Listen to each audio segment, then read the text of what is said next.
أيها القوم الغافلون الساجرون في مختلف أشكال الغي والنفاق، إنكم تعلمون أن الله موجود وهو الرقيب والحسيب، وأن باب التوبة مفتوحة ما دامت الحياة، وأن الإسلام حق، وأن طاعته واجبة، وأن الموت لاحقكم على كل حال، وأن جهنم وراءكم على كل حال.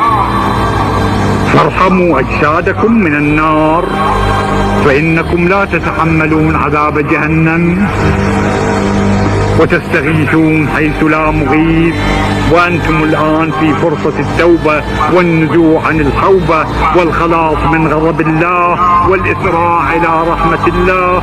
والله سبحانه لا يريد لنا جميعا إلا الخير والصلاح. تأسفوا على نفوسكم التالفة.